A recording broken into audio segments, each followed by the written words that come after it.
வேத பாடமாக தியானிக்க இருக்கிறோம். தொடர்ந்து அப்போஸ்தலனாகிய பவுல் பிலிப்பியருக்கு எழுதின நிருபத்தை நாம் தியானிக்க போகிறோம். ஏன் புதிய ஏற்பாட்டில் இன்னும் சொல்லப்போனால் பரிசுத்த வேதாகமத்தில் மொத்தம் 66 புத்தகங்கள் இருக்குது. அதனுடைய வகைகளை பார்த்தோம். அதில் புதிய ஏற்பாட்டிலையும் பல வகைகளில் புஸ்தகங்கள் இருக்குது. அதை எல்லாவற்றிலையும் நம்ம இந்த பிலிப்பியர் நிருபத்தை பார்க்க வேண்டிய அவசியம் என்ன அப்படின்றத நான் போன வாரத்தில் தெளிவாக விளக்கினேன். ஏன்னா பரிசுத்த வேதாகமத்தில் இருக்கிற எல்லா வேத பகுதியுமே நமக்கு ரொம்ப விசேஷித்தமானவைகள். அவைகள் நமக்கு ஆழமான சத்தியத்தை நமக்கு கற்றுத்தரக்கூடியவைகள். இதில் எந்த விதமான மாற்று கருத்தும் கிடையாது. இதை நம்ம வெள்ளிக்கிழமையில Bible study, old testament Bible ஸ்டடியில் சங்கீதம் 23 பார்க்கும்போதே நமக்கு நிறைய விஷயங்கள் கற்றுக்கணும். எல்லாருக்கும் தெரிஞ்ச வேத பகுதி தான்.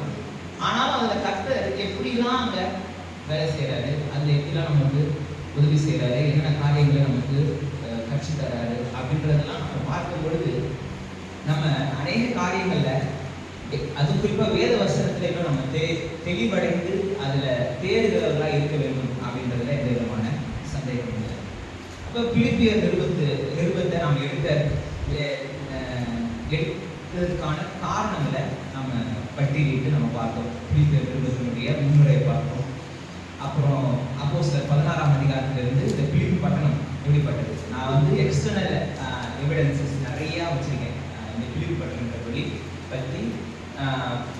அதாவது பண்டைய கால ரோம நகரமாகிய, அதாவது கிரேக்கர்கள் உருவாக்குனால ரோமர்கள் ஆட்சி செய்யறது, அதை ஆட்சி பண்ணி இப்போ நம்ம இந்த அப்போஸ்தலனை போல அந்த இடத்துல சபையை ஸ்தாபிக்கும் பொழுதோ இல்லை இந்த நிருபத்தை 10 ஆண்டுகள் கழிச்சு சபையை ஸ்தாபிச்சு 10 ஆண்டுகள் கழிச்சு இந்த நிருபத்தை எழுதுகிற காலகட்டத்தில் ரோம சாம்ராஜ்யம் தான் நடந்துட்டு இருந்துச்சு.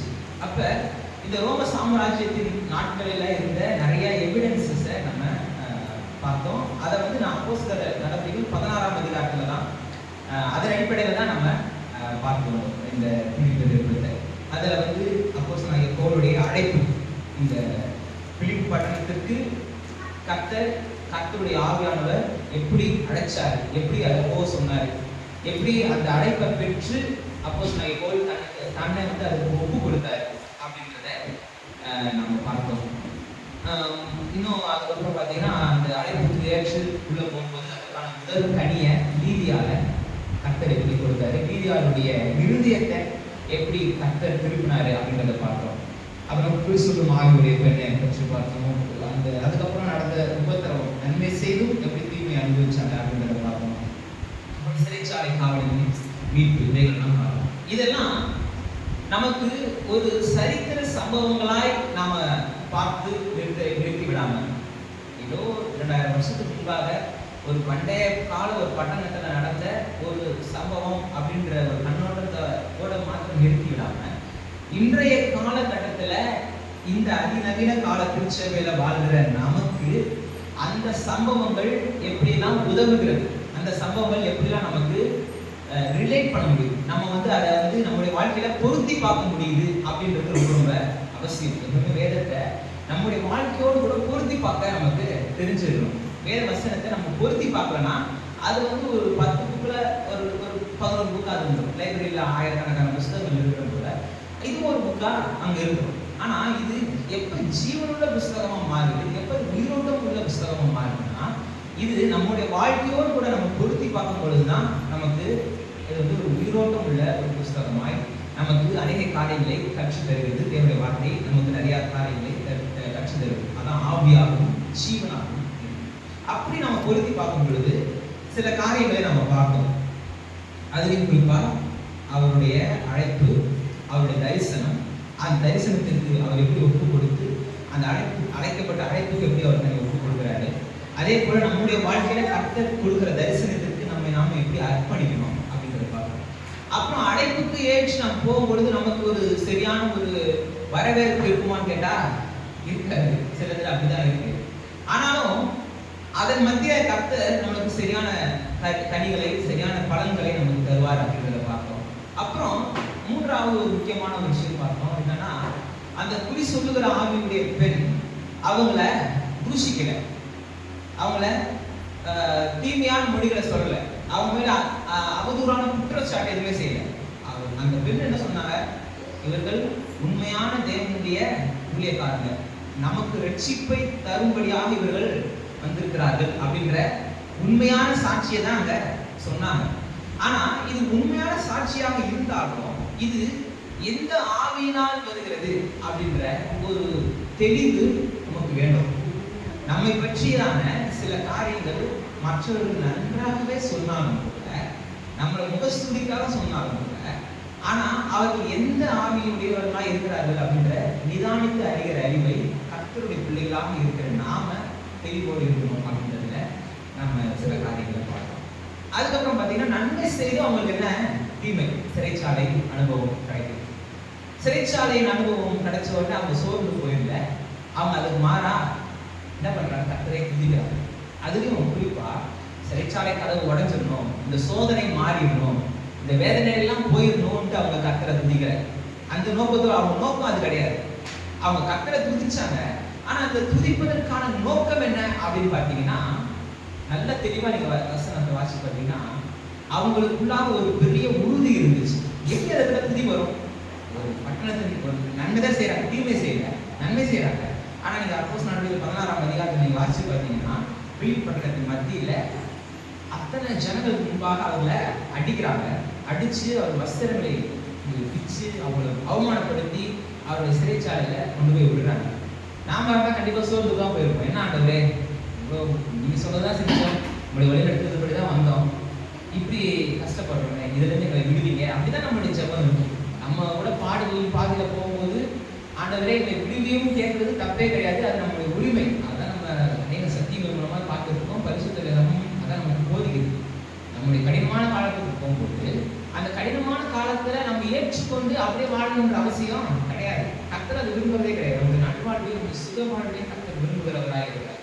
ஆனா நம்முடைய ஜெபம் எப்படி இருக்குன்னா, இந்த அந்த பாடுகளையே மையப்படுத்தி, அந்த உபத்திரவத்தையே மையப்படுத்தி, நமக்கு ஏற்படுகிற அந்த சூழ்நிலையே மையப்படுத்தி நம்முடைய கன்சர்ன் அதுவாகவே இருக்கக்கூடாது. இது ஏன் வந்துச்சு, சரி வந்துருச்சு, இந்த பிரச்சனை வந்துருச்சு, இந்த சோதனை வந்துருச்சு, இது என்னை மேற்கொள்ளாது, இது கர்த்தருடைய நாமத்தை, கர்த்தருடைய மகிமையை மற்றவர்கள் பார்க்கும்படியாய், மற்றவர்களுடைய விசுவாசம் பெருகும்படியாய் எனக்கு இது நேரிட்டு, என்னுடைய வாழ்க்கையில இது என்னை மேற்கொள்ளாது, நான் தான் இதை மேற்கொள்வேன், இதிலிருந்து நான் வெற்றி பெறுவேன், இதை நான் ஜெயிப்பேன் அப்படின்ற உறுதி, நிச்சயம் நமக்கு கண்டிப்பாக வேணும். இது ஒவ்வொரு கிறிஸ்தவர்களுக்கும் இருக்க வேண்டிய ஒரு குணாதிசயம். இப்ப அப்போஸ்தலனாகிய பவுலுக்கும் சீலாவுக்கும் என்ன ஒரு உறுதி இருந்துச்சு? இது கர்த்தருடைய வழி நடத்துதல் தான் நான் வந்தேன். அந்த உறுதி அவங்களுக்கு இருந்துச்சு. கர்த்தருடைய வழி நடத்துதல் நான் போறேன், இப்போ எனக்கு பாடுகள் இருக்கு, பரவாயில்ல, ஆனா நான் கர்த்தருடைய சித்தத்தை தான் நான் செஞ்சிருக்கிறேன், நான் எந்த தவறும் செய்யல அப்படின்ற குற்றமற்ற ஒரு மனசாட்சி அவர்களுக்கு இருக்கு. அவங்க எந்த விதமான தவறும் செய்யல. அப்படிப்பட்ட நடக்கையில கர்த்தருடைய சித்தத்துல இருக்கிறதுனால தான் அவங்களுக்கு துதி உண்டாச்சு. நீ துதிக்கும் பொழுது சிறைச்சாலை கதவுகள் உடைஞ்சிச்சு, கட்டுகள் எல்லாம் கலந்துச்சு. ஆனா அவங்க தப்பிச்சு போனாங்களா, வெளியே போனாங்களான்னு கேட்டா கிடையாது. தவறு செய்யறதுக்கான சூழ்நிலை இருந்தும் தவறு செய்யாதவன் தான் கிறிஸ்தவன். தவறு செய்யறதுக்கான சூழ்நிலை எல்லாம் இருக்கு, ஆனாலும் நான் செய்ய மாட்டேன். பவுல் சொல்றாருல, எனக்கு அது தகுதியா ஈரா, எனக்கு அது இது கிடையாது, தகுதி கிடையாது, எனக்கான இது கிடையாது அப்படின்ட்டு அப்போஸ்தலனாகிய பவுல் அதுக்கு விலகி இருக்கிறாங்க. அதே போலதான் ஒரு விஷயத்தை செய்யக்கூடிய ஒரு சொல்லை நாம் சொல்லக்கூடிய இடத்துல நாம் இருந்தா கூட, ஒரு காரியத்தை செய்யக்கூடிய இடத்துல நாம் இருந்தா கூட, அது கர்த்தருக்கு பிரியமில்லாத காரியமாகவோ கர்த்தருக்கு பிரியமில்லாத சொல்லாகவோ இருந்துச்சுன்னா, அதை செய்யாம நீங்க இருக்கீங்க, அங்கதான் கர்த்தர் மகிமைப்படுறாரு. கர்த்தருடைய கிருபையை வெளிப்படுது. அதன் மூலமாய் அநேகரை நீங்கள் கர்த்தருக்கென்று ஆதாயப்படுத்திக் கொள்வீர்கள். இதுதான் இப்ப சுவிசேஷம் அறிவிக்கிறோம். இங்கே அப்போஸ்தலனாகிய பவுல் என்ன சுவிசேஷத்தை அறிவிச்சாரு? சிறைச்சாலை காவலன் அவருடைய குடும்பமே ரட்சிக்கப்படுது. இந்த சிறைச்சாலை காவலனுடைய குடும்பமே, ஒரு பெரிய கூட்டமே ரட்சிக்கப்படுகிறது. என்ன சுவிசேஷம் வாயினால் அறிவிக்கப்பட்டுச்சு அப்படின்னு கேட்டீங்கன்னா, ஒண்ணுமே இல்லை. வாயினால ஏதாவது சொன்னாங்க, சிறைச்சாலை காவலனே நீ கர்த்தராகிய இயேசு கிறிஸ்துவை ஏற்றுக்கோ அப்படின்னு ஏதாவது சொன்னாங்க? ஒண்ணுமே செய்யல. இன்னைக்கு கிறிஸ்தவம் பேச்சுல ஜாஸ்தியா இருக்கு, செயல்ல கம்மியா இருக்கு. அதான் இன்னைக்கு சுவிசேஷம் பரவல. சுவிசேஷம் பரவுவதற்கு பேச்சு ஜாஸ்தியா இருக்கக்கூடாது, செயல் தான் ஜாஸ்தியா இருக்கு. உங்க நடத்தை, உங்களுடைய பேச்சு, அதாவது நீங்க எப்படி நடந்துக்கிறீங்க, இதுதான் சுவிசேஷத்தை பிரபலப்படுத்தும். கர்த்தரை எது பிரபலப்படுத்தும்?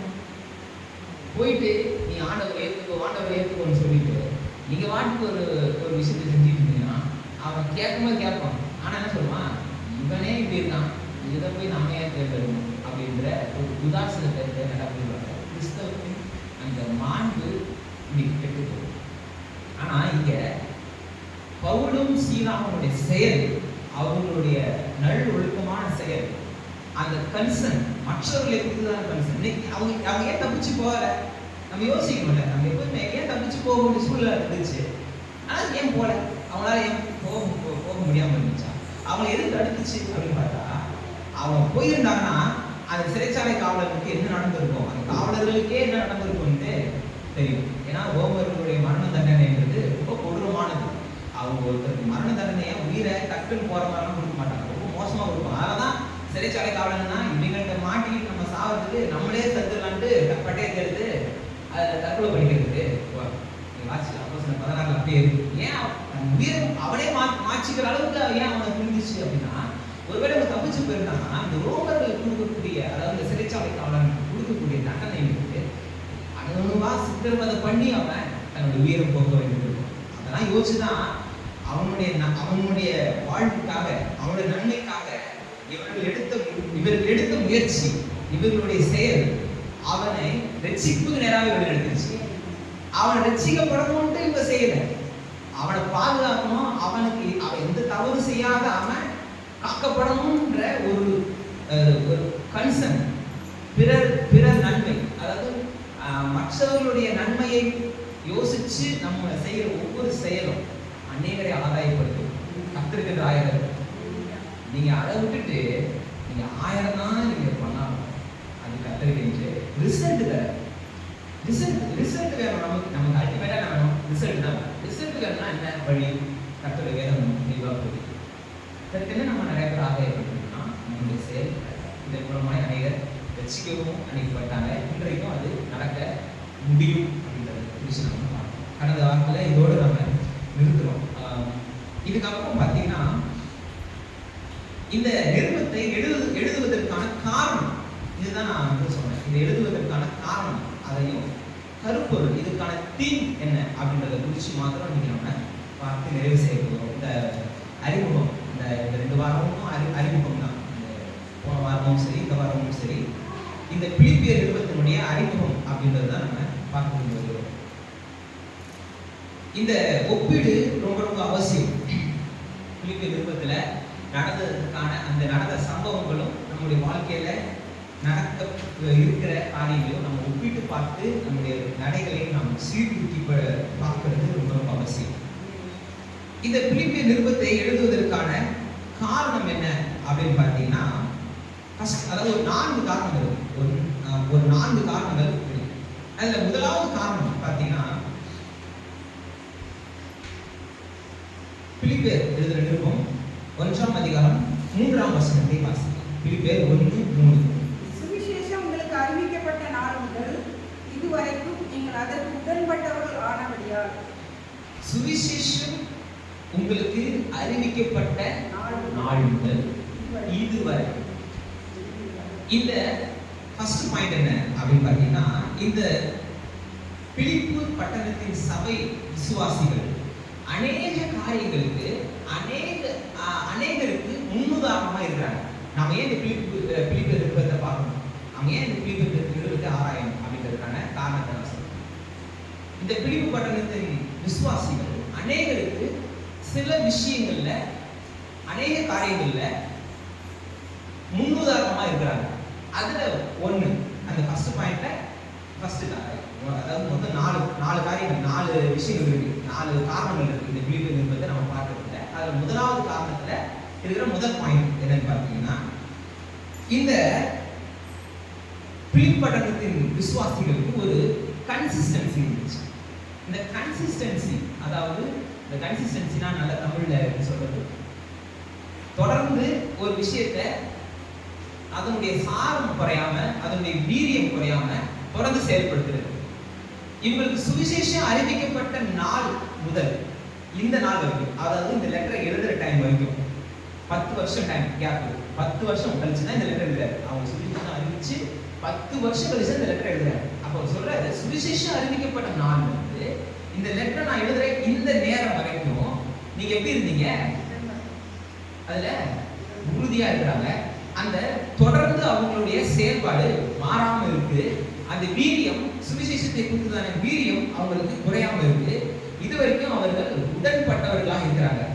அதாவது கொய்னோனியா, இதில் யூஸ் பண்ற கிரீக் வேர்டு வந்து கொய்னோனியா. கொய்னோனியான்றது ரொம்ப ஒரு பவர்ஃபுல்லான ஒரு வேர்டு. இந்த கொய்னோனியான்ற வேர்டு அது வந்து நீங்க தியாலஜி படிக்க போனீங்கன்னா இந்த வேர்ட்ஸ்லாம் நீங்க கேட்கிற ஒரு வார்த்தைகள் இந்த கொய்னோனியான்ற வேர்ட்ஸ். இந்த கொய்னோனியான்ற வேர்டு வந்து இங்க உடன்பட்டவர்களானபடியால் அப்படின்ற இடத்துக்கு இந்த வார்த்தை தான் பயன்படுத்துறாங்க. அதாவது ஒரு பார்ட்டிசிபேஷன், ஒரு ஃபெல்லோஷிப். இப்ப சபையை கூட என்ன பண்ணுவாங்க? கொய்னோனியான்னா சபையும் வந்து ஒரு ஃபெல்லோஷிப், கூடி வருது. ஒரு ஒரு ஒரு ஒரு மனம் இருக்கு, ஒரே சிந்தை இருக்கு, ஒரே வாஞ்சை இருக்கு, ஒரே மனம் இருக்கு. இப்படிப்பட்டவர்களாய் ஒன்று கூடி இருக்கிறாங்க. ஒன்று கூடியோட சபை. இப்ப இந்த பிலிப்பு பட்டணத்தின் விசுவாசிகளுக்கு சுவிசேஷம் அறிவிக்கப்பட்ட நாள் முதல் இந்த நாள் வரைக்கும் அந்த ஒரு வாஞ்சை, அந்த ஒரு ஐக்கியம், அந்த ஒரு வீரியம், கர்த்தரை குறித்ததான அந்த ஒரு முன்னேற்றம் அவங்களுக்கு குறையவே இல்லை, தொய்ந்து போகவே இல்லை. நம்ம சில நேரத்துல ஒரு நேரத்துல அப்படியே பயங்கரமா ஒரு உற்சாகத்தோடு இருக்கும். கொஞ்சம் ஆக ஆக என்ன ஆயிரும்? அப்படியே பேட்டரி டவுன் ஆகிற மாதிரி ஆயிரும்.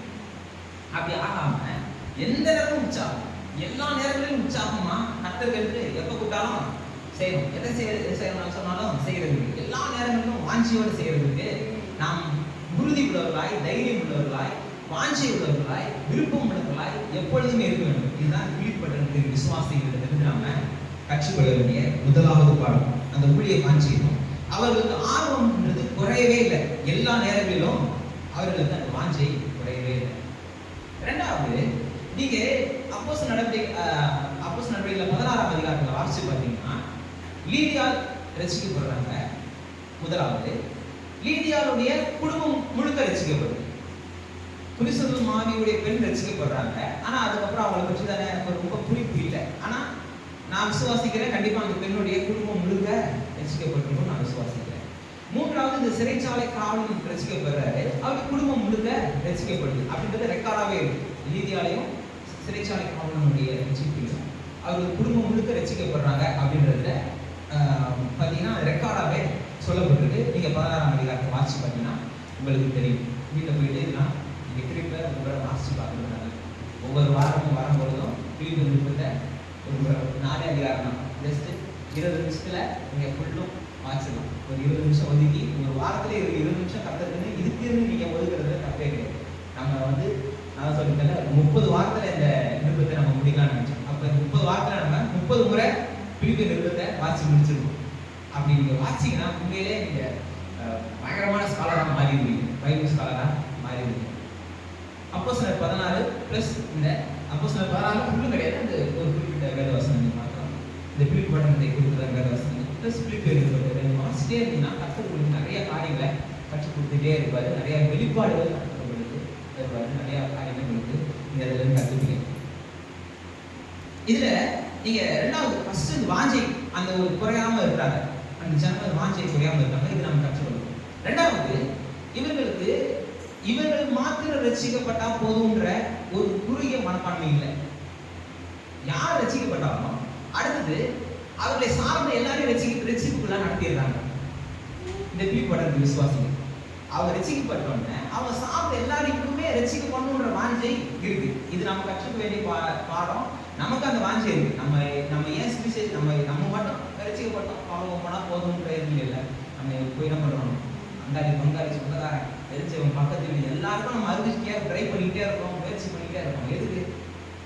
ஏன்னா நான் பெற்றுக்கிட்டேன் இந்த இன்பத்தை, நீ பெற்றுக்கோ. நீ உனக்கும் கர்த்தர் இருக்கிற நான் அவரை பிடிச்சிக்கிட்டு அது ஒரு ஜீவ கயிறு மாதிரி உதயக்குடியில் போயிட்டு இருக்கிறவனுக்கு ஒரு கயிறை போட்டால் அது எப்படி உயிர்ப்பு கயிறு மாதிரி அது வந்து எப்படி பிடிச்சி மேலே வரது உதவுதோ, அதே போல இந்த கர்த்தருடைய பிரசனம், கர்த்தருடைய சுவிசேஷம் நீ மேலே வர்றதுக்கு உனக்கு உதவும் அப்படின்ற காரணத்தினால நம்ம அநேகருக்கு சொல்றோம். இது நம்ம கற்றுக்க வேண்டிய பாடம். இந்த பிலிப்பி பட்டணத்தின் விசுவாசிகளிடத்திலிருந்து நாம் கற்றுக்கொள்ள வேண்டிய இரண்டாவது பாடம் இது. மூன்றாவது பிலிப்பியர் நிருபம் 4ஆம் அதிகாரம் 14ஆம் வசனத்தில் வாசிங்க. பிலிப்பியர் 4:14. ஆகிலும் நீங்கள் என் உபத்திரவத்தில் என்னோட உடன்பட்டது நலமாயிருக்கிறது. உடன்பட்டது. இப்ப இதுவும் அதே தான். அதாவது கொயினோனியா,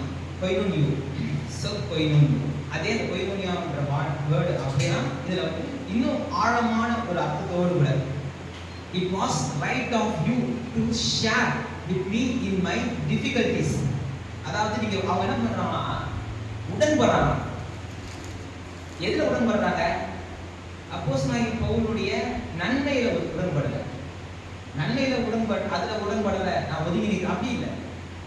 அவர்கள் எதுல இன்னும் வாஞ்சியா உடன்படுறாங்கன்னா இந்த சுவிசேஷத்து நிமித்தமாய் வருகிற உபத்திரவத்துல அவங்க என்ன பண்றாங்க? தங்களை ஒப்பு கொடுக்குறாங்க, உடன்படுறாங்க. சிறைச்சாலையில இருந்து தான் எழுதுறாரு. இதனுடைய பின்னணியை நம்ம பார்க்கணும். ரோம சிறைச்சாலையில ஒரு வீட்டு காவலில் இருக்கிற அப்போஸ்தலனாகிய பவுல் இதன் மத்தியில தான் இந்த சுவிசேஷ இந்த நிருபத்தை எழுதுறாரு. இந்த நிருபத்தை எழுதும்போது சொல்றாரு, நீங்க எனக்கு கூட நீங்க என்ன பண்றீங்க? உடன்படுறீங்க அப்படிங்கிறாரு. காரணம் என்ன? இவர் எப்படி இங்க உபத்திரவப்பட்டிருக்காரோ அதே போல அங்க அவங்க உபத்திரவப்பட்டிருக்காங்க. எதை நிமித்தம்? சுவிசேஷத்தின் நிமித்தம். நான் போன வாரம் சொன்னேன், அந்த பட்டணம் ரொம்ப செழிப்பான பட்டணம், ரொம்ப வசதியான பட்டணம். ஒரு வருஷத்துக்கு 1000 தாளந்துகள் தங்கத்தை வெட்டி எடுக்கக்கூடிய பட்டணம். எந்த விதமான மாடர்ன் எக்யூப்மெண்ட்ஸோ மிஷினரிஸோ எதுவுமே இல்லாம கைகள்னாலே கருவிகள்னாலே அவங்க ஒரு வருஷத்துக்கு 1000 தாளந்துகள், அதாவது 33,000 கிலோ தங்கத்தை அவங்க வந்து எடுக்கிறாங்க ஒரு வருஷத்துக்கு. அப்படின்னா அந்த பட்டணத்தினுடைய செழிப்படியை பார்க்கணும். ஆனா அந்த விசுவாசிகள் எப்படி இருந்தாங்க அப்படின்னு பார்த்தீங்கன்னா ரொம்ப வசதியான ஒரு விசுவாசிகளாக தான் இருக்கிறாங்க. உதாரணத்துக்கு லீதியாருடைய பேக்ரவுண்ட் என்னன்னு பார்த்தீங்கன்னா அவங்க ரத்தாம்பரம் இருக்கிற பெண். நான் சொல்லியிருக்கேன், ரத்தாம்பரம்ன்றது பர்பிள் கிளாத். இந்த பர்பிள் கிளாத் இது வந்து ரொம்ப காஸ்ட்லியான ஒரு விஷயம், ரொம்ப விலை உயர்ந்த ஒரு காரியம். அதை நிற்கிறாங்கன்னா அவங்க கண்டிப்பா ஒரு வசதியான வீட்டு பெண்ணாக தான் இருந்திருப்பாங்க. இன்னொன்று கிறிஸ்துவ ஆவியோடைய பெண், அவங்களுக்கு இல்லாத ஒரு வசதி இருந்திருக்காரு. ஏன்னா ஒட்டுமொத்த ஊரே அவங்களுடைய வார்த்தைக்காக புது கேட்கறதுக்காக காத்திருக்கும். இவங்களை வச்சுக்கிட்டு அநேகர் வந்து பழக்கம் நடத்திக்கிட்டு இருந்தாங்க. அநேகர் இவங்களை நம்பிக்கிட்டு இருந்தாங்க. என்ன சொல்லிட்டு நீங்க போயிட்டு இந்த பரிகாரத்தை செஞ்சிரு அப்படின்னா, இப்போ உதாரணத்துக்கு ஒரு 10 தேங்காய் உடை அப்படின்னா அந்த ஊரில் போய் தேங்காய் கடைக்காரனுக்கு என்ன அது லாபம் தானே. இதில் வந்து ஒரு 10 விஷயத்தை வாங்கி கொண்டு போய் அந்த வை அப்படின்னா அந்த ஒரு விஷயத்தை விற்கிறவங்களுக்கு அது லாபம் தானே. அப்படி இவங்களை நம்பி நிறைய பேர் வியாபாரம் பண்ணிட்டு இருந்தாங்க. அவங்களாம் இவங்க கமிஷன் கொடுத்துருப்பாங்க. இந்த சூழ்நிலை நமக்கு புரியுது, இது எப்படி நடந்திருக்கும் அப்படின்னு நமக்கு தெரியுது. அதனால தான் கிறிஸ்துவ மாவியுடைய பெண் ரசிக்கப்பட்டோன்னே இவங்க வியாபாரம்லாம் கெட்டு போதுக்கிட்டு கம்ப்ளைண்ட் பண்ணி அப்போஸ்தலர் பவுலையும் சீலாவையும் என்ன பண்றாங்க? அரெஸ்ட் பண்றாங்க. எல்லாம் நடக்குது. அப்போ அந்த பெண்ணும் வசதியான ஒரு குடும்பத்தினுடைய பின்னணியில் தான் இருந்திருப்பாங்க. சிறைச்சாலை காவலன் நிச்சயமா ஒரு வசதி படைத்த ஒரு அதிகாரம் மிக்க ஒரு பொறுப்பில் இருக்கிற மனுஷன். அவன் தான் அந்த ஜெயிலுக்கு அதிகாரி. அப்படிங்கும்போது நிச்சயமா அந்த மனுஷனும் அந்த குடும்பத்தாரும் வசதியான ஒரு ஆட்களாக இருந்திருப்பாங்க. இப்படி வசதியான ஒரு சூழ்நிலையில இருந்திருந்தாலும் தங்களுடைய காரியங்களை, தங்களுடைய வசதிகளை, இன்மைக்கான தங்களுடைய காரியங்களை அவங்க நஷ்டம் என்று அப்போஸ்தலனாகிய பவுலை போல விட்டாங்க. அவர் சொல்றாரு, நஷ்டமும் குப்பையுமாக எண்ணுகிறேன்னு சொல்றாரு. அதே போல இவங்களும் தங்களுடைய எல்லா செல்வங்களையும், எல்லா பெருமைகளையும், எல்லா உயர்வுகளையும், எல்லா உலகத்திற்குரிய மகிமைகளையும் உதறி தள்ளிக்கிட்டு கர்த்தருக்காக அவங்க நுழைவாங்க.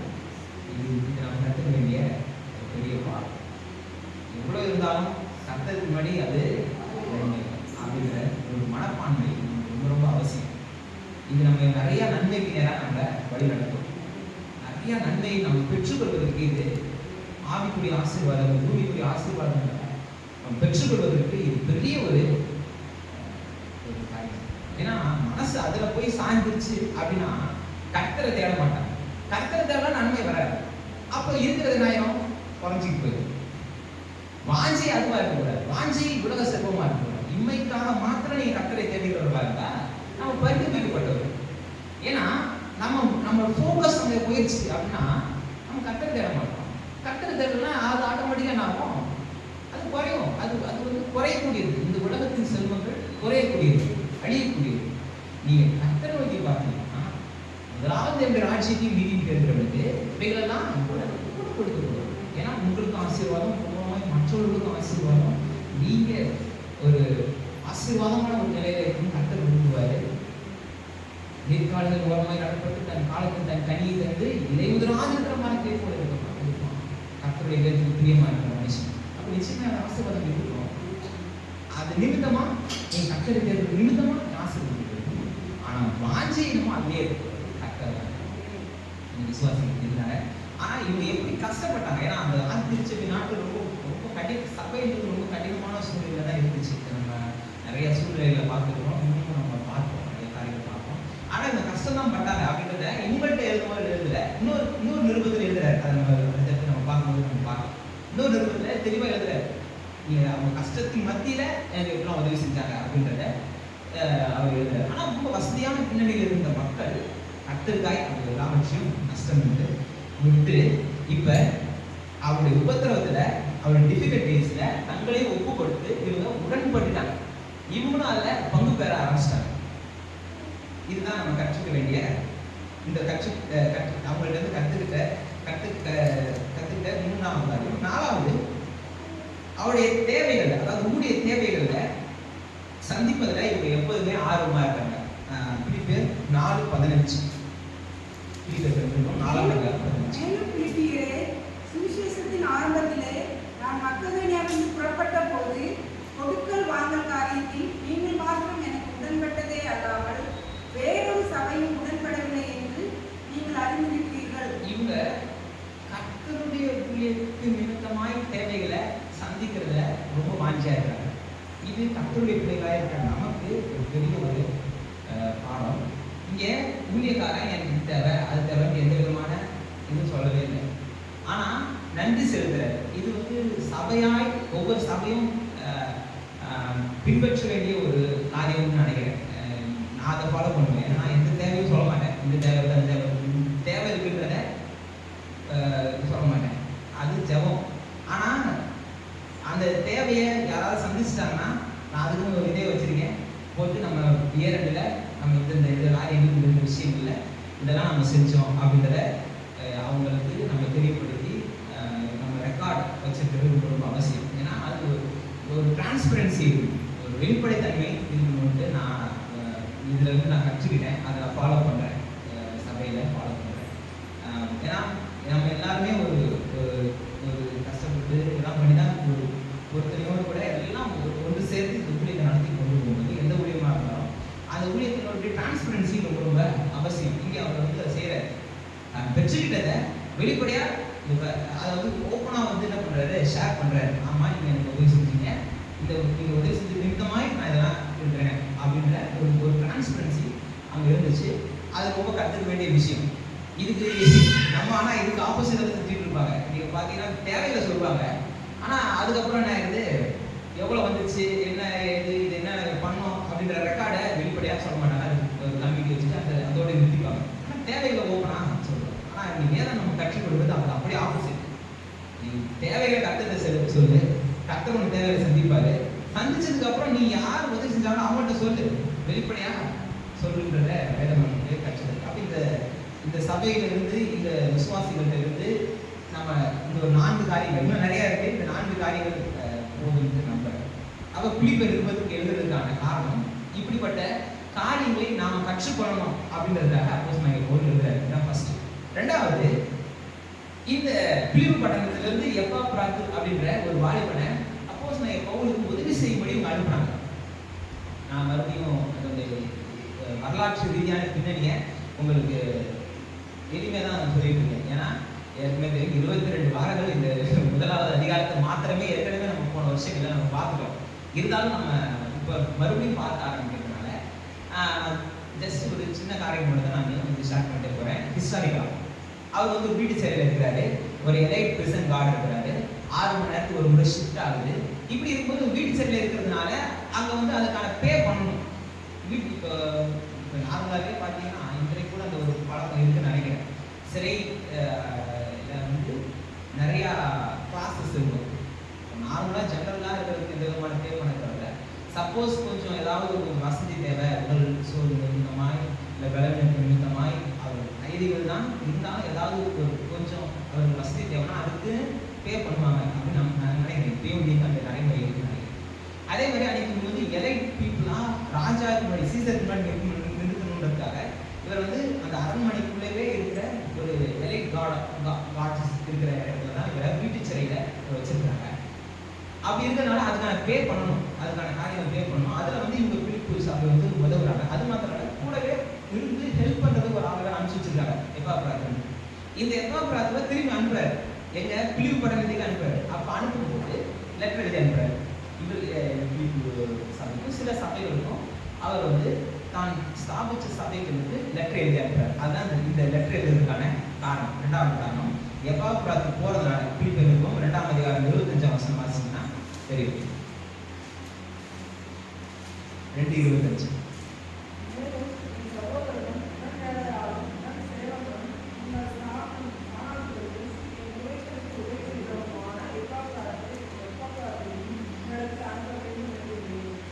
அப்ப எப்பாப்ராத்து போறாரு, அதனால இந்த லெட்டரை எழுதி அனுப்புறாரு.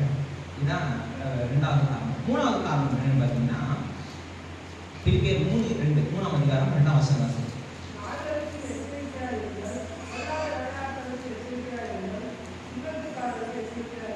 அதாவது எச்சரிப்பு கொடுக்கறதுக்காக சில வார்னிங்ஸ், சில காரியங்கள்ல அன்னைக்கு இருந்த சூழ்நிலையில இருந்த சில விஷயங்கள்ல இந்த சபையை பாதுகாக்கிறதுக்கு இவர்கள் இருக்கிற இடத்துல இருக்கிற கிறிஸ்டியன் கம்யூனிட்டியில கிறிஸ்தவ சமுதாயத்தில் இருக்கிறது வெளியில இருக்கிற எச்சரிப்பு கிடையாது, பொதுவான எச்சரிப்பு கிடையாது. கிறிஸ்தவ சமுதாயத்தில் கிறிஸ்தவ உபதேசத்தின் நிமித்தமாய் சில மாறுபாடான உபதேசங்கள் வந்துட்டு இருக்கிறத கேள்விப்பட்டு இந்த சபையை காத்துக் கொள்வதற்கு இவர்களுக்கு எச்சரிப்பு கொடுக்கறதுக்காக இந்த நிருபத்தை எழுதுறாரு. நாய்கள் அப்படிங்கும்போது யூத மதத்தில் இருந்த கள்ள உபதேசங்களை அவர் மென்ஷன் பண்றாரு.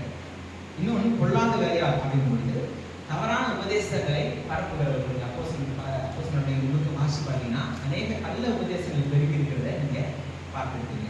இன்னொன்று சுண்ணத்துக்காரர் அப்படிங்கும்போது கிறிஸ்துவை ஏற்றுக்கொண்டவங்க தான் அவங்க, ஆனா அவங்க யூத பாரம்பரியத்தை, யூத சகனம் போன்ற பாரம்பரியத்தை பின்பற்ற வேண்டும் அப்படின்ட்டு போதிக்கிறவங்க. ரோம நிருபத்தை எழுதும்போது கூட அங்கதான் பெரிய பிரச்சனை. ரோம நிருபத்தை டைரக்டா அப்போஸ்தலன் போட்டு உருவாக்குனாங்க. ரோம சபையை உருவாக்குனது அப்போஸ்தலர் 2ஆம் அதிகாரத்துல ரட்சிக்கப்பட்ட யூதர்கள் போயிட்டு ரோம சபையை உண்டாக்கிட்டாங்க. அவங்களுக்கு லெட்டர் எழுதி அனுப்புறாரு. அங்க என்ன பெரிய பிரச்சனையா என்னன்னா, நீ விருத்த சேதனம் போன்ற யூத பாரம்பரியத்தை யார் பின்பற்றணும்னா, யாரெல்லாம் அதாவது புற இனத்திலிருந்து கிறிஸ்துவை ஏற்றுக்கொண்டார்கள் யூத பாரம்பரியத்தை பின்பற்றணும் அப்படின்ற ஒரு தவறான ஒரு காரியங்கள் அவங்களுக்கு சொல்லப்பட்டுச்சு. அப்போஸ்தலர் 15ல அந்த ஒரு கமிட்டியை கூடி அங்கே வந்து ஒரு மாமன்றம் கூடி அவங்களுக்கு எதெல்லாம் ஃபாலோ பண்ணணும்ட்டு ஒரு கைட்லைனே கொடுத்துருக்காங்க. நிறைய விஷயங்கள்லாம் யூத பாரம்பரியத்தை நம்ம பின்பற்ற வேண்டிய அவசியம் இல்லை அப்படின்ற சில காரியங்களை ஒரு மாமன்றமாய் கூடி அவங்க முடிவு எடுத்துருக்காங்க. இது மாதிரியான காரியங்களுக்கு எச்சரிக்கை இருங்கள் அப்படின்றத சொல்றதுக்காக இதை எழுதுறேன். இது 3வது காரணம். 4வது காரணம் என்னன்னு பார்த்தீங்கன்னா பிலிப்பியர் 4:2.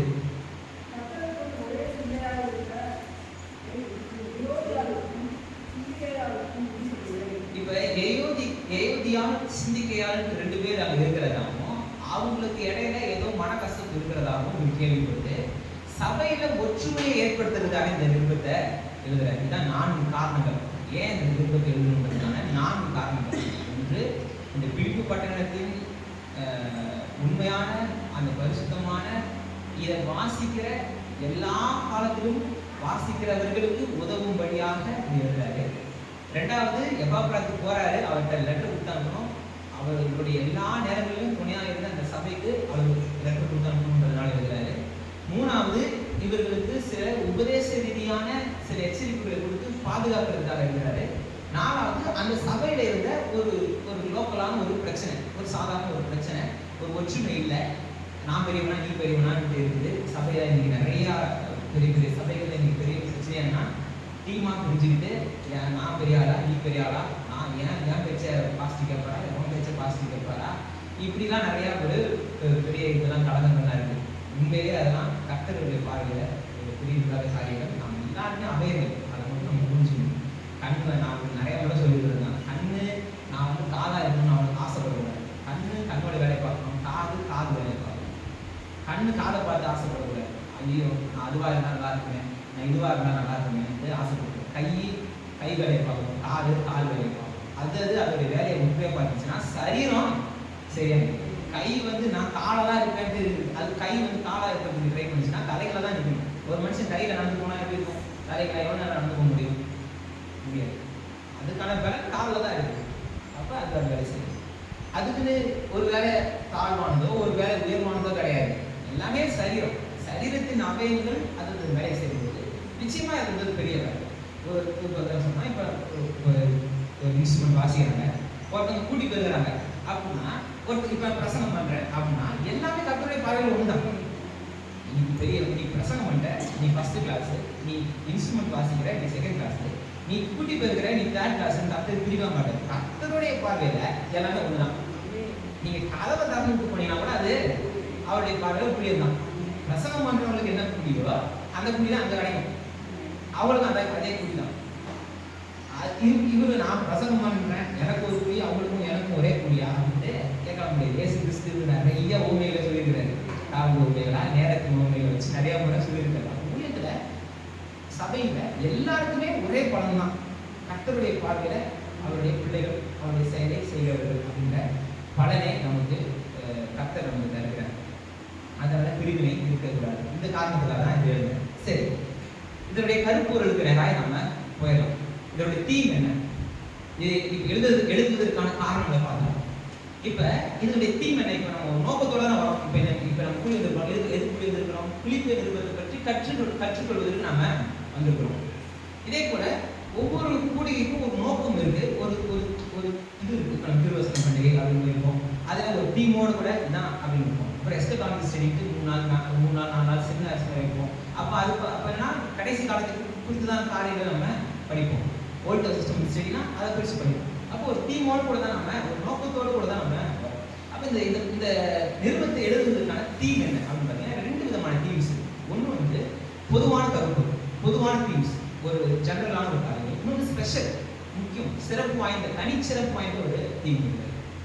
பொதுவான தீம் என்னன்னு பார்த்தீங்கன்னா, இந்த நிருபத்தை நாம பார்க்கிறபடி 4 சாப்டர்ஸா அப்போஸ்தலன் பவுல் எழுதல. சாப்டராக எழுதல, பைபிளே எழுதல, ஒரே புக்காக தான் எழுதிருக்காங்க. நம்முடைய வசதிக்கு ஏற்றபடி இன்றைக்கு புத்தகமாக இருந்ததுனால தோல் சூழல் இருந்து புத்தகமாக கன்வெர்ட் பண்ணும்போது நமக்கு வசதி. இப்போ 4ஆம் அதிகாரம் 3ஆம் வசனம் எழுதல, 5ஆம் அதிகாரம் 8ஆம் வசனம் எழுதல, 15ஆம் அதிகாரம் அப்படின்ட்டு நம்ம ஈஸியாக எடுக்கிறதுக்காக இப்படி நமக்கு பிரிச்சுக்காங்க. ஆனால் எழுதும் போது இப்படிலாம் எழுதல, ஒன்றால் எழுது. ஆனால் ஒரு தெய்வாதீனமா பிரிச்சிருக்கிற 4 சாப்டர்ல 4 கருப்பொருட்கள் இருக்கு. கர்த்தருடைய ஆவியானவர் மூலம் உதவி கூட சாப்டரை பிரிச்சிருப்பாங்க. அது எந்த விதமான சந்தேகம். இந்த 4 சாப்டரா பிரிக்கும் பொழுது கரெக்டா ஒவ்வொரு சாப்டர்லயும் ஒவ்வொரு கருப்பொருள் இருக்கு. முதலாவது அதிகாரத்துல 21ஆம் வசனத்தை வாசிச்சீங்கன்னா சொல்றாரு, கிறிஸ்து எனக்கு ஜீவன். கிறிஸ்து எனக்கு ஜீவன். இதான் ஃபர்ஸ்ட் கருப்பொருள். எனக்கு வாழ்க்கையால கிறிஸ்து தான். அதை நமக்கு நல்லா பார்ப்போம். கிட்டத்தட்ட எனக்கு தெரிஞ்சு ஒரு 7 வாரம் நினைக்கிறேன், 7 வாரம் இந்த ஒரே டாபிக் தான் பார்ப்போம். 1ஆம் அதிகாரத்தில் பிலிப்பியர் 1 தியானிக்கும் பொழுது கிறிஸ்து எனக்கு ஜீவன். எனக்கு வாழ்க்கைனா அதுக்கான டெஃபினிஷனே கிறிஸ்து தான். வாழும்னா கிறிஸ்து தான் அப்படின்றத நம்ம பார்த்துருக்கோம். இதுதான் முதலாவது கருப்பொருள், அதாவது பொதுவான கருப்பொருள், அடிப்படையான கருப்பொருள். என்னென்ன இருக்கு? ஜெனரலான ஒரு கருப்பொருள், கிறிஸ்து எனக்கு ஜீவன். இதுதான் முதலாவது. 2வது அதிகாரத்தில் 5ஆம் வசனம் வாசிங்க. கிறிஸ்து இயேசுவில் இருந்த சிந்தையே உங்களுக்கு இருக்க கடவுள். கிறிஸ்து இயேசுவில் இருந்த சிந்தை உங்களுக்கு இருக்கிறது. கிறிஸ்து எனக்கு ஜீவன், கிறிஸ்து இயேசுவில் இருந்த சிந்தை எனக்கு உங்களுக்கு இருக்க கடவுள் அப்படின்றது 2வது கருப்பொருள். 3ஆவது அதிகாரத்துல 10ஆம் வசனத்துல இருக்கு.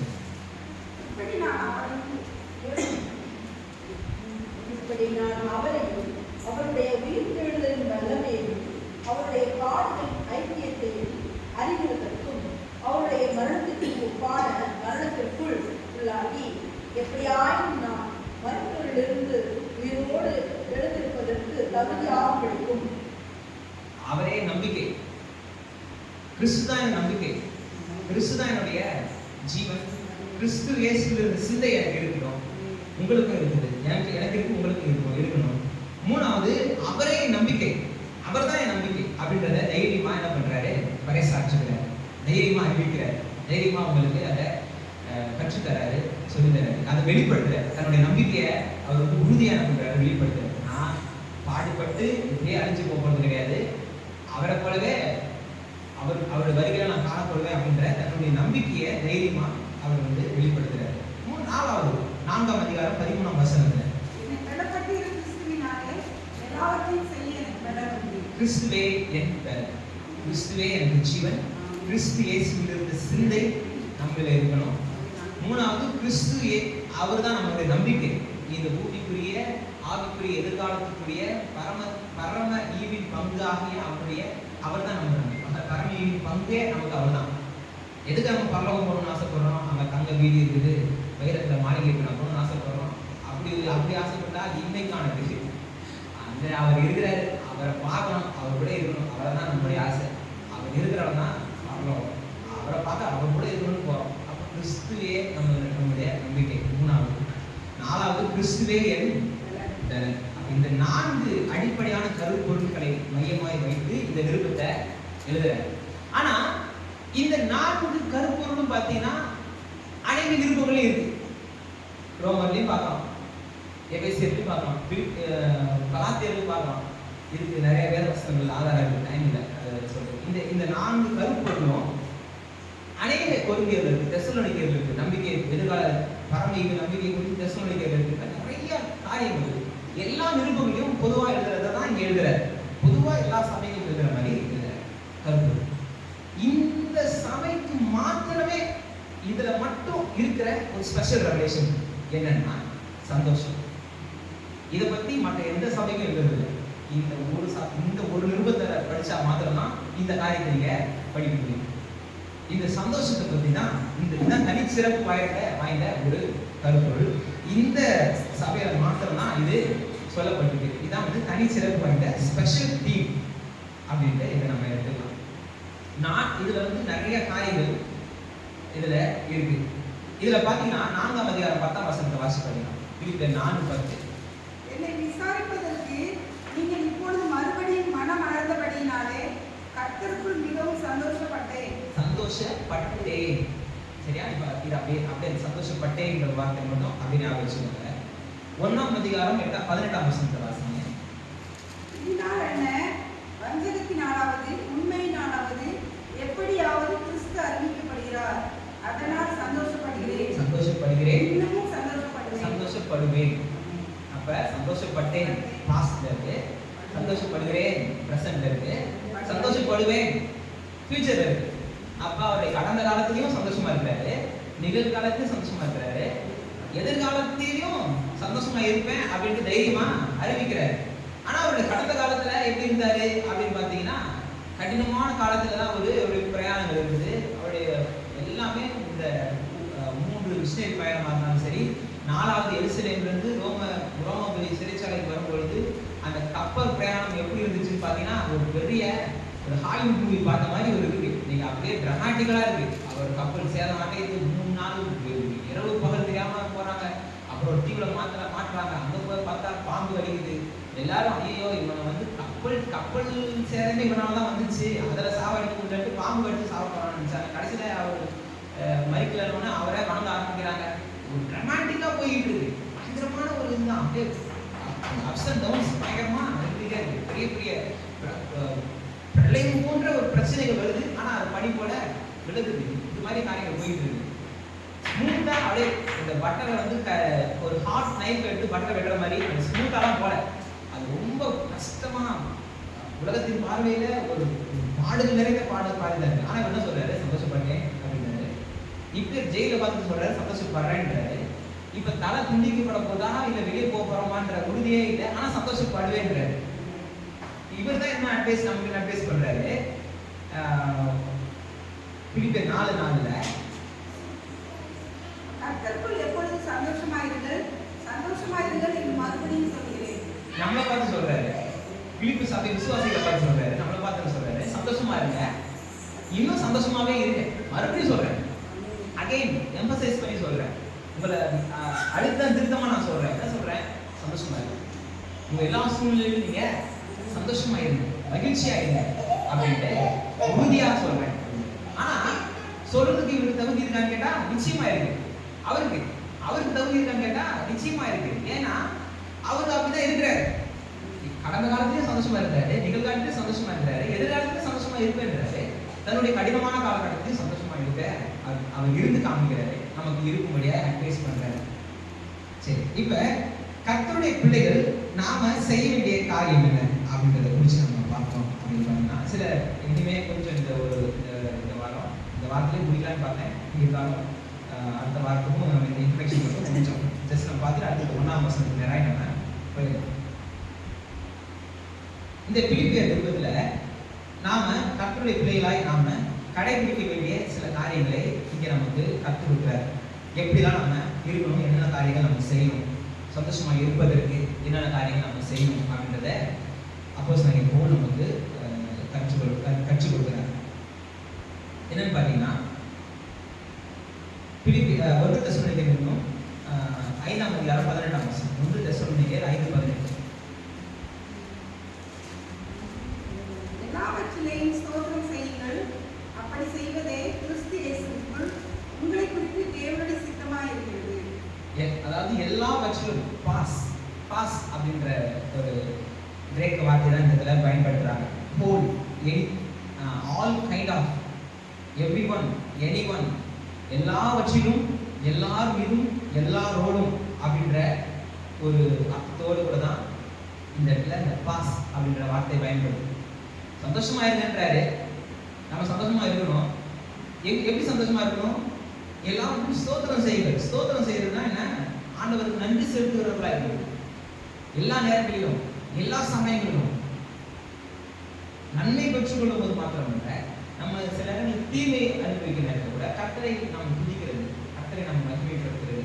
ஆண்டவரே, என்னுடைய வாழ்க்கையில ஒதுக்கி இந்த பிரச்சனை இருக்கு, ஆனா நான் உங்களை துதிக்கிறேன் அப்படின்னு நீங்க துதிக்கும் பொழுது நீங்க மறைமுகமா என்ன அறிவிக்கிறீங்க? அந்த சூழ்நிலையை சார்ந்து நீங்க வாழல, கர்த்தருடைய கிருபையை சார்ந்து வாழுவீங்க அப்படின்றத நீங்க பறைசாற்றுவீங்க. ஒரு சந்தோஷமான நேரத்துல ஒரு ஏதோ நன்மை பெற்றுக்கொள்ளும் பொழுது, ஜெப விண்ணப்பம் கேட்கப்படும் பொழுது, நீங்க எதிர்பார்த்த காரியம் நடக்கும் பொழுது, வாழ்க்கை ரொம்ப ஸ்மூத்தா போயிட்டு இருக்கும்போது கர்த்தரை ஆடி பாடி துதிச்சு அவரை மகிமைப்படுத்துறது நல்லது, செய்யணும். ஆனா அதை விட அதிகமா எப்ப செய்யறோம்? வாழ்க்கை எப்படி போகுதுன்னே தெரியலன்னு செய்ய வேண்டிய ஒரே காரியம் அவரோட பாடி துதிக்க வேண்டியது ரொம்ப ரொம்ப அவசியம். இது பர்சனலா நான் செய்யறது. என்ன பண்றதுனே தெரியல, அடுத்து என்னன்னே ஒண்ணு விளங்கனா உட்காந்து அழகா ஒரு 10 பாட்டு பாடுறது, ஆட்டோமேட்டிக்கா நமக்கு ஐடியா வந்துடும். கர்த்தர் வெளிவாசல திறந்துருவாரு, சிறைச்சாலை கதவு திறந்த மாதிரி நீங்க திறந்துருவாரு. உண்மை அது. நீங்க எதுவுமே செய்ய தோணல, எதுவுமே உங்களுக்கு விளங்கல, எனக்கு ஜவமான கூட வரல, ஒண்ணுல பாட்டு புத்தகத்துக்கு உங்க ராகத்துல பாடுங்க, கர்த்தர் நீ உரிமையா கேட்பாரு. நீ வாட்டுக்கு அவங்க பாட ஆரம்பிச்சது ஆட்டோமேட்டிக்கா பெரிய அற்புதங்களை உங்க வாழ்க்கையில நீங்க பார்க்கணும். எல்லாவற்றிலும் எல்லாருக்காகவும் இப்ப எதுக்கு என் வாழ்க்கையில வந்தான், இந்த ஆளுங்க இது வந்ததுனால இவ்வளவு பெரிய பிரச்சனை அப்படியே யோசிக்காது. ஆண்டவரே ஸ்தோத்திரம், நீங்க அப்படி போட்டு பாருங்க, ஸ்தோத்திரம் போட்டு பாருங்க, ஸ்தோத்திரத்தினால் கிருபை பெருகும். எல்லாவற்றிலையும் எல்லாருக்காகவும் நீங்க ஸ்தோத்திரம் செய்யணும். அப்ப நம்ம செய்ய வேண்டியது எல்லாத்துக்காக நன்றி செலுத்துங்க.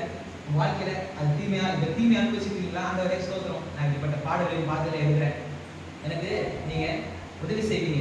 ஏன் நான் ஸ்தோத்திரம் செலுத்துறேன்? இந்த தீமையை மேற்கொள்ளாது, இதன் மத்தியில கர்த்தர் நீர் எனக்கு உதவி செய்து நான் இதை ஜெயிப்பேன், இதை நான் மேற்கொள்வேன், என் வாழ்க்கை சமாதானமாய் மாறும், என் வாழ்க்கை சந்தோஷமாய் மாறும், என் வாழ்க்கை நிம்மதியாய் மாறும், நான் எதிர்பார்க்கிறது கர்த்தரால் வரும் அப்படின்றத நீங்க தைரியமாய் பறைசாற்றுங்க.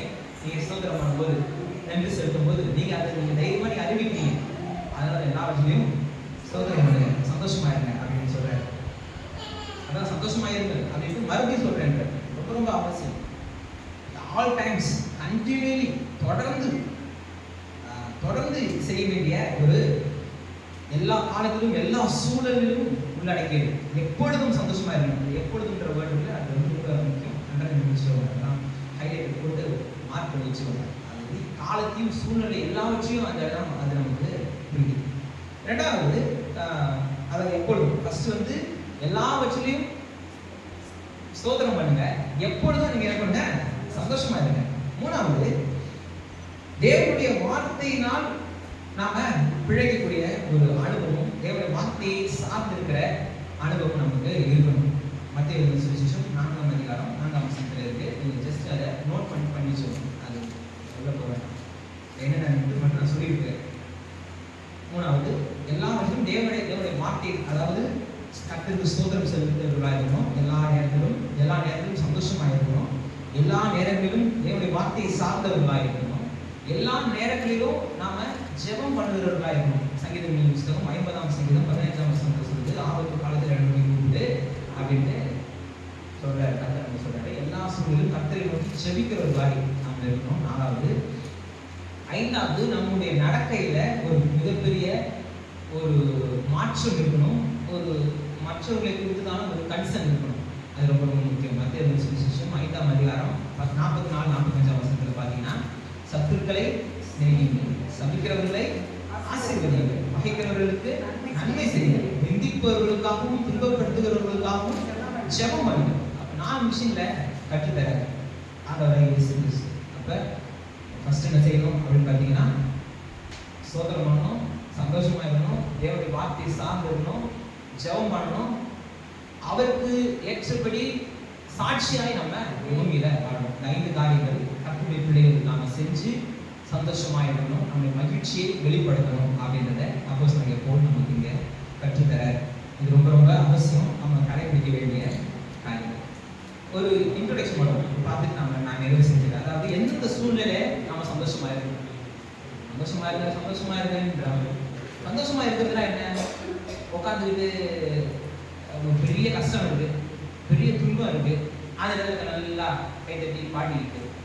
சில சமயத்தில் பார்த்தீங்கன்னா அவங்க வந்து ரொம்ப பழமை வாதத்தில் இருப்பாங்க. அவங்க சில காரியங்கள் இருப்பாங்க, இறப்பு வீட்டில் போயிட்டு நல்ல சந்தோஷமான பாடு பாடிட்டு இருப்பாங்க.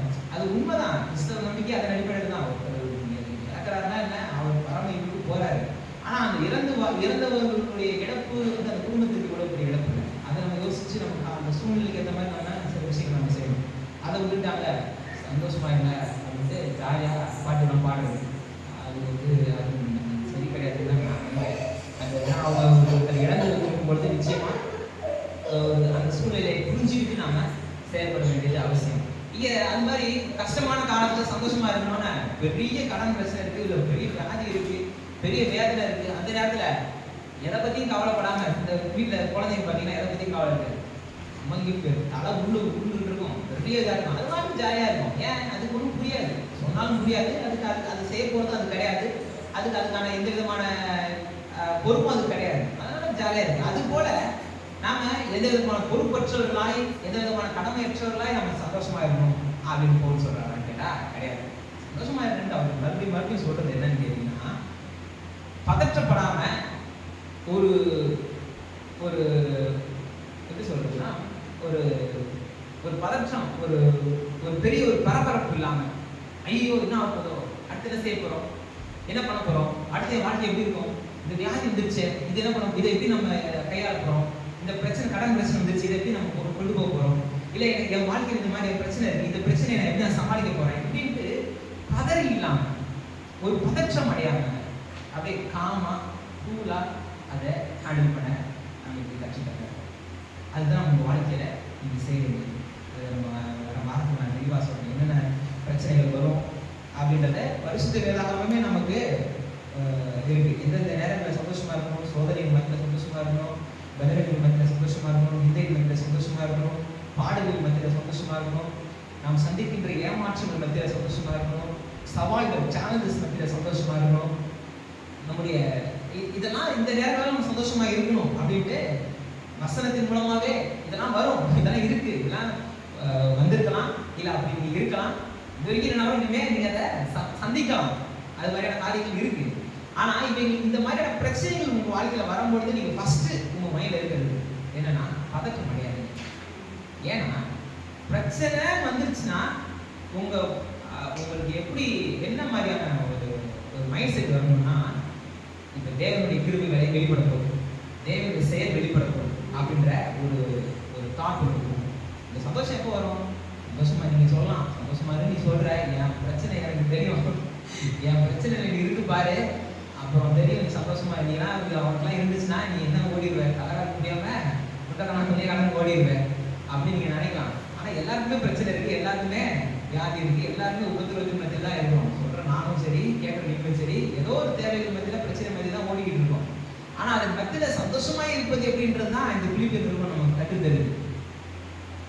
எப்படி நம்மளுடைய சந்தோஷத்தை காத்துக்கொள்வது, கர்த்தருக்கு முன்பாக என்னுடைய அமைதியை நான் எப்படி காத்துக்கிறது, ஏன் நான் அமைதியா இருக்கணும் அப்படின்னா, இந்த பிரச்சனை என்னை மூழ்கடிக்க கிடையாது, இதை நான் மேற்கொள்வேன். ஏன்னா சூழ்நிலை பிரச்சனை உலகத்துல உபத்திரவம் இருக்கு அப்படின்னு கர்த்தரே சொல்லியிருக்கிறாரு. அநேக காரியங்கள் உலகத்தின் நிமித்தமாய், அவருடைய பாடுகள் நிமித்தமாய், துன்மார்க்கமான மனிதர்கள் நிமித்தமாய், விசுவாசின் வல்லமை நிமித்தமாய் நமக்கு சில பிரச்சனைகள் வரதான் செய்யுது. அதன் மத்தியில கர்த்தர் தன்னுடைய கிருபையை, தன்னுடைய வலிமையை, தன்னுடைய பலனை அவர் வெளிப்படுத்திருக்கிறாரு. அது நீங்க மாத்திரம் இல்லை, உங்க சுற்றி இருக்கிற எல்லாரும் பார்க்க போறீங்க, எல்லாரும் பார்ப்பாங்க.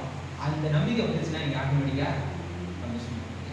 அப்ப இந்த மாதிரியான காரியங்கள் எந்தெந்த சூழ்நிலையில சந்தோஷமா இருக்கணும் அப்படின்றத நம்ம அடுத்த வாரம் நம்ம கண்டிப்பா பார்க்கலாம். அடுத்தது வந்து இதுக்கான சந்தோஷமா இருப்பதற்கான ரிவார்டு, இதுக்கான ரிவார்டு என்ன அப்படின்றதையும் நம்ம பார்க்கலாம். சந்தோஷமா என்ன அப்படின்னா அது ஒரு ஆட்டிடியூட்.